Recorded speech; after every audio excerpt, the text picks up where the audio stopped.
Hi guys, তো সকালবেলা video করেছিলাম যে কুলেখাড়া শাক দিয়ে আমি কি করব। চলো তোমাদের দেখাচ্ছি। এই যে পাত্রে জল নিয়ে নিলাম, আর এই শাকগুলো এখন আমি একটু করে কেটে কেটে দিয়ে দিলাম জলের মধ্যে। আর এই জলের মধ্যে দিয়ে কি করব, সিদ্ধ করব। তো তোমরা দেখতে থাকো, তাহলেই বুঝতে পারবে যে আমি কি করি।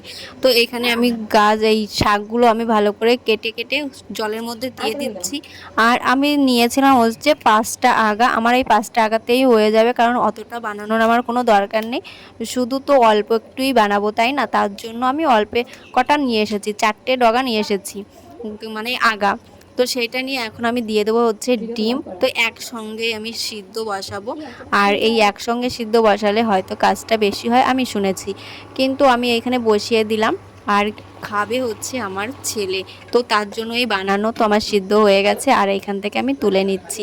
আর তুলে নেওয়ার পরে দেখো, এই জলটা না ভীষণ গরম ছিল, কিন্তু আমার ছেলের তর্স হয়েছিল না, বলছে খিদে পেয়েছে আমাকে খেতে দাও। কিন্তু এটা তো খেতে হবে বাসি পেটে, তাই ওর জন্য আমি তাড়াহুড়ো করে বানিয়ে নিলাম। আর এই যে রসটা আমি ছাড়িয়ে নিচ্ছি, মানে সরিয়ে নিচ্ছি। আর শাকটা আমি আলাদা করে দিয়েছি, রসটা আলাদা করেছি। এবার ডিমটা আমি ছুলে নিচ্ছি। আর আমি কিন্তু লবণ দিয়ে সিদ্ধ করেছিলাম, কারণ লবণ দিয়ে সিদ্ধ করলে খেতে বেশ ভালোই লাগে। আর এখানে 2টো ডিম সিদ্ধ দিয়েছি, কারণ একটা ডিম আজকে আমার পেটে যাবে। আমি অনেক দিন ডিম সিদ্ধ খাই না, তাই ভাবলাম যে আজকে একটা ডিম সিদ্ধ খাওয়া যাক।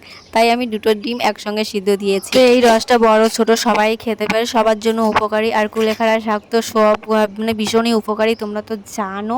আর এখানে আমি লবণ দিয়ে ভালো করে কেটে নিয়ে যাচ্ছি, ছেলেকে দেবো। আর ছেলে এই যে বসে পড়েছে খেতে। তো ভিডিওটা কেমন লাগলো, ভিডিওটা যদি ভালো লাগে একটা লাইক করে দিও, আর সবাই পাশে থেকে সবাই সাপোর্ট করো। চলো টাটা।